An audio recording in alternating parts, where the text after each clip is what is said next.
Mm. when I wanted to buy my first car, Mm.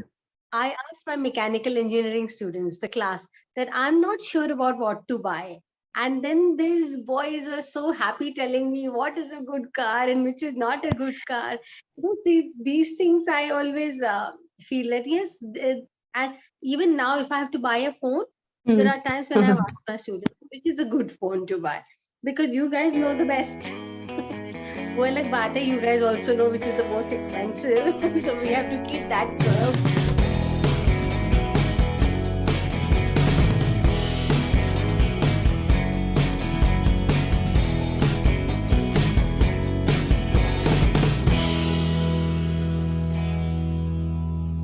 Hello, ma'am. Okay. Good evening, and a very warm welcome to our podcast series. I am Riha Dhawan, and on behalf of the club, I'm very thankful to you for being our very first guest and wishing you a very happy Teachers' Day. So, Thank you so much. to begin with, I'd like to ask: is this the first podcast you're being a part of? Yes, it is. So I hope we do it justice. We'll dive right in. So knowing that the new students are coming in soon from mid September, and as teachers, every teacher has some tradition they do for new students on their first year of classes. So is there any specific traditions you have for first classes for new students, and how have they shaped with online classes starting? The online classes, of course, are very, they don't have that personal touch. That is one thing.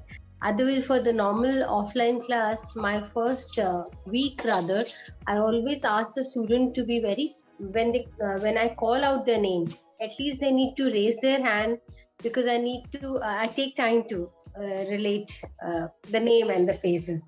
So that is an issue with me. And plus, it gives a very personal touch when I get to know a child Yeah. and not just a name. So that is something I've been doing for years, that I get to know the children. I take little extra time to take the attendance because I need to see the children. And with the Ma'am, online, that's not happening. yeah, that is a whole another pain that all of us And face. last year, though I tried to do this with my class, that I whenever initially when I would call out their name, I would tell them to put the cameras on, but not everybody was comfortable doing Part of that class. And I think I that. wasn't comfortable either, but okay, it's just everybody has troubles coping, so maybe this time.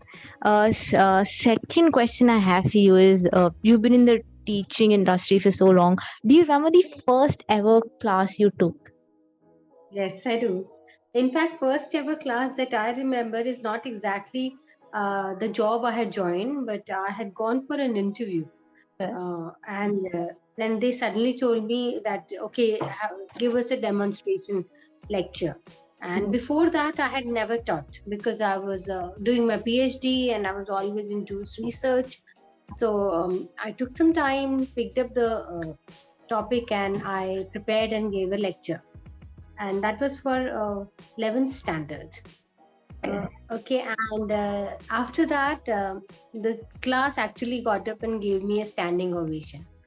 So that is That is something that great. I remember, and I always keep that in mind. And of course, when I started teaching, that was in a college, not in a school, though.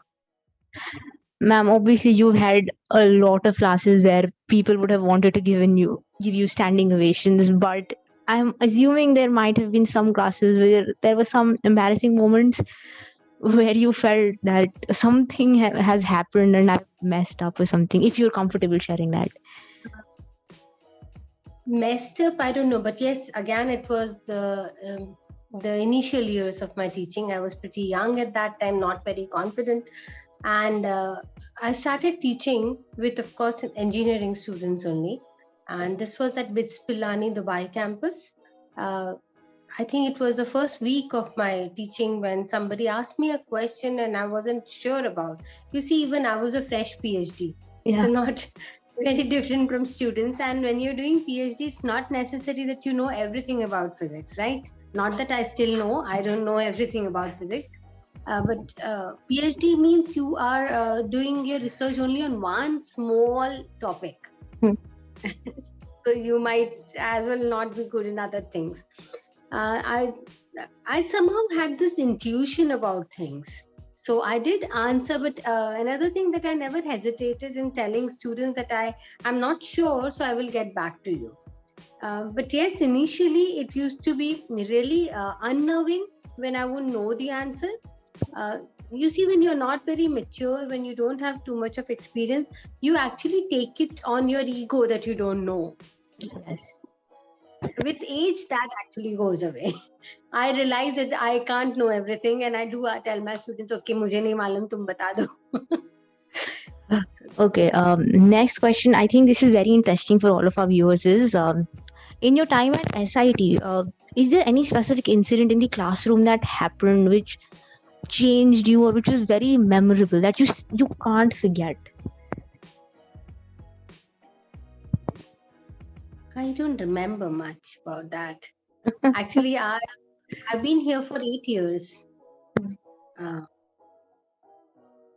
no, I just can't remember anything. Okay, so the next question I have for you is that we have learned a lot from you in every class that you've taught. But I've always heard teachers say that they also learn something from us. So, is there something that you learned from us when we were your students? Something that I was. learned from my students a lot of things, because I feel that teaching is not just a subject that you are teaching or learning. It's a lot about how the things are around you. So I learned quite a bit from my students about, let's say, I'm not good with computers, I'm not good with editing, I'm not good with a lot of things. And sometimes I remember this again from my previous work. Mm. When I wanted to buy my first car, Mm. I asked my mechanical engineering students, the class, that I'm not sure about what to buy. And then these boys were so happy telling me what is a good car and which is not a good car. See, these things I always feel that, yes, and even now, if I have to buy a phone, there are times when I've asked my students, which is a good phone to buy, because you guys know the best. Well, like Bata, you guys also know which is the most expensive. So we have to keep that curve. And apart from that, there are lots of other small things that I learned. Even when you see a student who's not doing very well, you realize or you learn how to handle such children without hurting them, without letting them lose confidence. So that's also a learning process.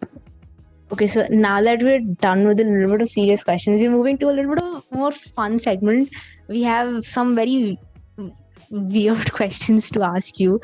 So I'm going to start with the first one. We have entered online teaching. It has been going on for more than a year. And more than our laptops, we are dependent on our phones a lot. So what are your 3 to 4 must have apps in your smartphone that you have? Zoom, most important. So that voice has to be there, and PPTs. That office that has to be there. At least for me, it has to be there. If somebody asks me suddenly, and what was that lecture about? I of course don't have it on the tip of my fingers, so I have to check that. I have the classroom, the Google Classroom app I have on my phone, because I keep looking at some things or the other. And same with Teams, Microsoft Teams, because All my work. students they call me at all sorts of odd hours. So that is, yes, I have Hotstar and Netflix. I think that is more important nowadays. And WhatsApp is another something that I always connect my students with. Okay, next is very interesting. Any specific songs you think that your students should listen while they're studying for your subject? Any specific song or genre or anything? So my subject, I think all students should know the song "The Wall." We don't need no education. That is beautiful. That has been my all-time favorite. This is a very interesting one. If you as a student could enroll in any other teacher's class for just one day, who would the teacher be? Ismail Akbani. He's amazing. It's like a wonderful experience to sit in his classes. I like that too. Hmm? I've I'm had sorry. that too. I did one of his other courses. Okay. Next, this is also very interesting. If you couldn't teach physics, and if you had to teach something else, or for that matter, if there is something that you have always wanted to teach but you haven't been able to, what would that be? Does it have to be a teach? It could be some other Anything. profession. Yeah, we can go with profession also. Any other profession also that you've always wanted to do but you haven't been able to. Theater. We have to get to that, which was a later question, but I think I'll merge it here.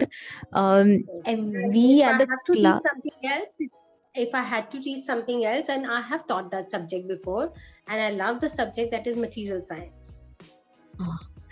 Now coming to the theater bit, we at club, we are like we everybody in the club knows that you love theater. Um, for our audiences which are unknown, if you don't know about this, what do you have to say about your love for theater, your experiences, motivating people to get into theater? I think it is the theater that gave me the confidence to stand on the stage and hence become a better teacher. That is So, a very interesting because take. to be a teacher, you need one thing that you need the most is confidence. Not just the knowledge, but confidence and confidence to handle any kind of situation, even those situations where you really don't know the answer. That So is that's what theater did to me. okay. So coming back to the fun segment, you have all worked here for 8 years in our college, and you spend most of your days in the college. What is your daily routine like? And if we have to ask some other teacher, what would they describe you as? I don't know. Honestly, I would like to know what would they describe me as. But as far as I think that I like to talk to people. I like to, and a lot of people when they are down, they generally come and talk to me. So maybe that is something that's what I've noticed. And also one more thing, there's always something to eat in my room. Mm-hmm. Something I've always felt in your classes and whenever we've interacted in the club is that it's very easy to open up and talk to you like very freely. You don't feel that you have to hide something or you can't say anything. The conversation is very free flowing, and we are very glad for that. Another question that I have is that you're also part of varsity and you take students for field trips. So, given the choice that you could take your students to anywhere in the world, where would the field trip be? For varsity or for something else? Any group of students, Nature. anywhere in the nature. Anywhere in the nature, it can, because nature itself is so beautiful. It doesn't matter even if it is desert. You always learn There. something. Okay, so we're going to wind this up, and I think this is the last question that I have, which I think that I think every teacher thinks about that, and because it's a Teachers' Day special. As students, what do you feel that your students always take away from your class, even if they attended for a week or if they attended for the entire 4 years? What is something that each and every student takes from your class? What they teach, okay, from a physics class, I try to always tell them that physics is not just in the classroom. And my what keeps me going as a physics teacher is not to impart knowledge, but to take away the fear of physics. I try to take away the fear of physics from my students. And hence, that is the reason I always give examples from the real life. And many times, my students have told me that for any, let's say, a concept, they would say that, oh, we never saw it this way. So if that is what they can, just one person can do that and understand, I think as a physicist, I'm fine with that. And as a human being, because it's not just about physics that I'm talking about, as a human being, if I can bring a smile to a sad person's face, a genuine smile, and if I can lighten up a person who is depressed, that's it.